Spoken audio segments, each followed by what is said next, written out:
Theodore Robert बंडी। यह नाम crime के डार्क हिस्ट्री से वाकिफ हर इंसान के रोंगटे खड़े कर देता है। ऊपर से देखने पर वह ऐसा आदमी था जिसके पास सब कुछ था। वह हैंडसम था, इंटेलिजेंट था और बेहद करिश्माई था। उसने लॉ की पढ़ाई की थी और पॉलिटिक्स में भी इन्वॉल्व था। लोग उस पर तुरंत भरोसा कर लेते थे। वह ऐसा इंसान था जिस पर आप कभी किसी गलत काम का शक नहीं करते।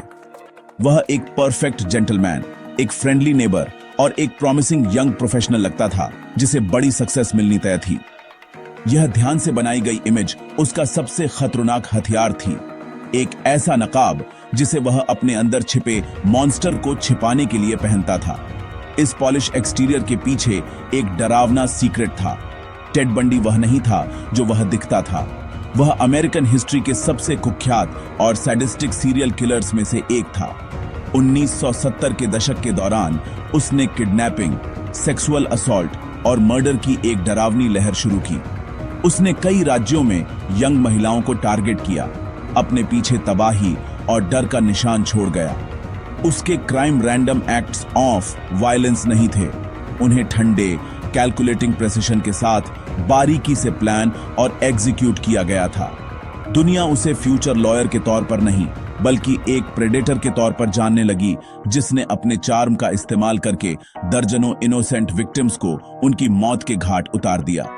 टेड बंडी की कहानी एक डरावनी याद दिलाती है कि बुराई एक बहुत ही साधारण, यहां तक कि अट्रैक्टिव चेहरा भी पहन सकती है। उसने एक मॉन्स्टर किलर के कॉमन स्टेरियोटाइप को झुठला दिया। वह शैडो में छिपा हुआ एक सोशल आउटकास्ट नहीं था।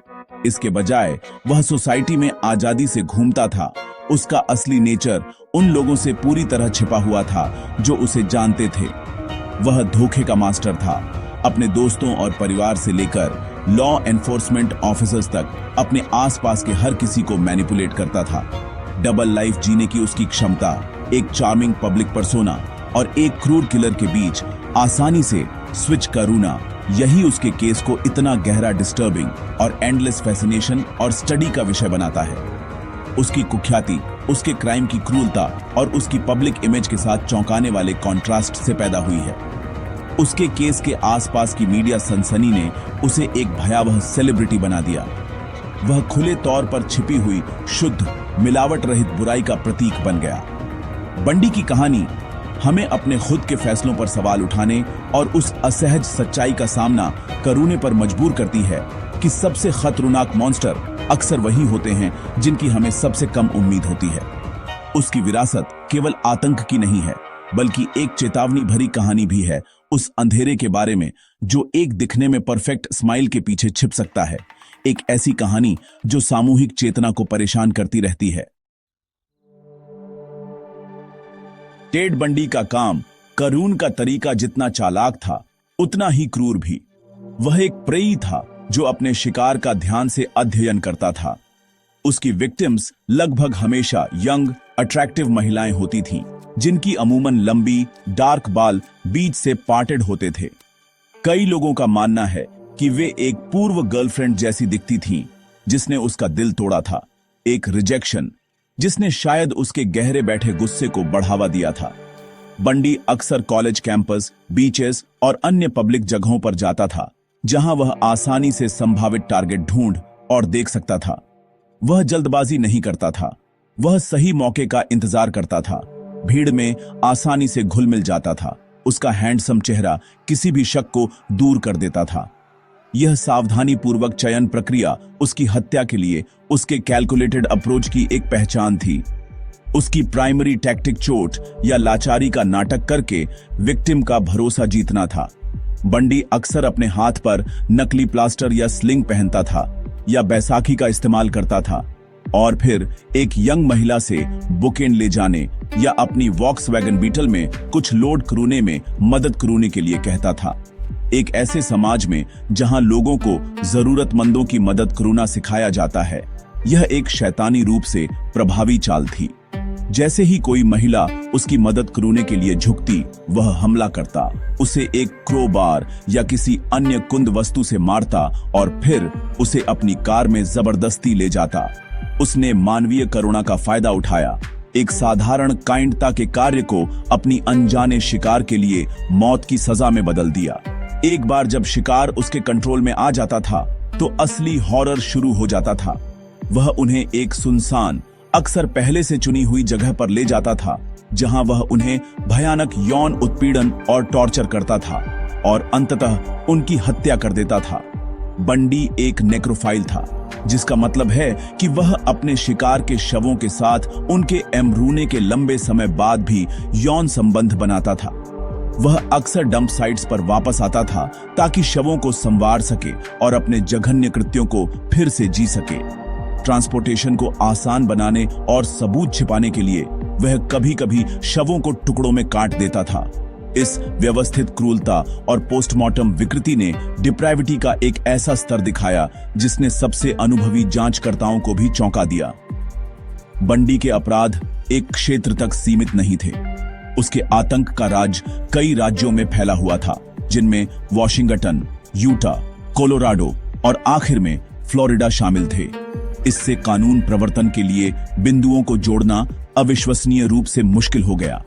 1970 के दशक में डीएनए एनालिसिस और राष्ट्रीय आपराधिक डेटाबेस जैसी एडवांस फॉरेंसिक टेक्नोलॉजी से पहले विभिन्न राज्यों में पुलिस विभाग शायद ही कभी जानकारी को प्रभावी ढंग से साझा करते थे। बंडी ने इस कमजोरी का बखूबी फायदा उठाया। वह एक क्षेत्र में मर्डरों की एक सीरीज करता और फिर दूसरे में चला जाता, अपने भयानक चक्र को फिर से शुरू करता। इस इंटरस्टेट किलिंग स्प्री ने उसे सालों तक पकड़ से बचने दिया, जिससे उसके पीछे लापता महिलाओं और अनसुलझे मामलों की बढ़ती संख्या छूट गई। टेड बंडी का दिखने में अचूक रण किसी शानदार इन्वेस्टिगेटिव ब्रेक थ्रू की वजह से नहीं, बल्कि गी एडिक्शनियों की एक सीरीज और थोड़ी किस्मत की वजह से खत्म हुआ। उसकी पहली महत्वपूर्ण अरेस्टडी अगस्त 1975 में यूटा में हुई। एक हाईवे पेट्रोल ऑफिसर ने उसे सुबह सुबह संदिग्ध ड्राइविंग के लिए रोका। उसकी वॉक्सवैगन बीटल की तलाशी में एक डरावनी टूल किट मिली, एक क्रोबार, एक स्की मास्क, रस्सी और हैंडकफ्स। हालांकि यह उसे मर्डरों से जोड़ने के लिए काफी नहीं था, लेकिन इससे वह पुलिस के रडार पर आ गया। बाद में उसे कैरल डारोंच ने एक लाइनअप से पहचान लिया, एक महिला जो चमत्कारिक रूप से उसके चंगुल से बच निकली थी, जिससे 1976 में उसे किडनैपिंग के लिए ब्लेमी ठहराया गया। जेल में भी बंडी की चालाकी ने उसे नहीं छोड़ा। वह एक बार नहीं बल्कि 2 बार हिरासत से भागने में सफल रहा। उसका पहला भागना एस्पेन, कोलोराडो में एक कोर्ट हाउस लाइब्रेरी की खिड़की से एक साहसी छलांग थी, जहां वह अपना खुद का वकील के तौर पर काम कर रहा था। 6 दिनों के बाद उसे दोबारा पकड़ लिया गया। हालांकि उसका दूसरा भागना कहीं अधिक विस्तृत और महत्वपूर्ण था। दिसंबर 1970 में उसने ग्लेनवुड स्प्रिंग्स, कोलोराडो में अपनी जेल सेल की छत में एक छेद कर दिया और गायब हो गया। इस भागने से उसे फ्लोरिडा जाने की अनुमति मिली, जहां उसने अपने सबसे क्रूर और कुख्यात अपराध किए, जिसमें फ्लोरिडा स्टेट यूनिवर्सिटी के ची ओमेगा सोरोरिटी हाउस में 4 महिलाओं पर बर्बर हमला शामिल था। बंडी की आजादी का अंतिम अध्याय फरवरी 1978 में समाप्त हुआ। उसे पेंसाकोला, फ्लोरिडा में एक पुलिस अधिकारी ने चोरी की गाड़ी चलाने के लिए रोका था। अधिकारी डेविड ली ने कार को चोरी का पहचान लिया और एक संक्षिप्त संघर्ष के बाद उस व्यक्ति को गिरफ्तार कर लिया जिसने अपना नाम गलत बताया था। बाद में ही अधिकारियों को पता चला कि उन्होंने देश के सबसे वांछित भगोड़ों में से एक को पकड़ लिया था। इस बार कोई एस्केप नहीं होगा। फ्लोरिडा के अपराधों के खिलाफ उसके खिलाफ सबूत, जिसमें सोरोरिटी की एक विक्टिम पर छोड़े गए बाइट मार्क सबूत भी शामिल थे, बहुत ज्यादा थे। बंडी का आतंक का राज आखिरकार निश्चित रूप से खत्म हो गया था। इसके बाद जो ट्रायल हुआ वह एक मीडिया सर्कस था, संयुक्त राज्य अमेरिका में राष्ट्रीय स्तर पर प्रसारित होने वाले पहले ट्रायलों में से एक। बंडी, हमेशा नार्सिसिस्ट, ने खुद को रिप्रेजेंट कर रोने का फैसला किया, यह मानते हुए कि वह अभियोजन पक्ष को मात दे सकता है। उसने गवाहों और पुलिस अधिकारियों से जिरह की, अहंकार और बुद्धिमत्ता का प्रदर्शन किया, लेकिन उसका चार्म खत्म हो गया था। जूरी ने उसके मुखौटे को पहचान लिया और उसे 6 ओमेगा मर्डरों का ब्लेमी पाया। उसे मौत की सजा सुनाई गई। एक अलग ट्रायल में उसे 12 साल की लड़की किम्बरली लीच की हत्या के लिए भी ब्लेमी ठहराया गया था। सालों की अपीलों के बाद थियोडोर रॉबर्ट बंडी को 24 जनवरी 1989 को इलेक्ट्रिक चेयर में फांसी दी गई। टेड बंडी केस का सबसे चौंकाने वाला पहलू उन लोगों की भारी संख्या है जिन्हें उसने धोखा दिया। जब वह अपने भयानक अपराध कर रहा था, तब वह एलिजाबेथ क्लोएफर नाम की एक महिला के साथ लंबे समय से रिश्ते में था, जो एक सिंगल मदर थी।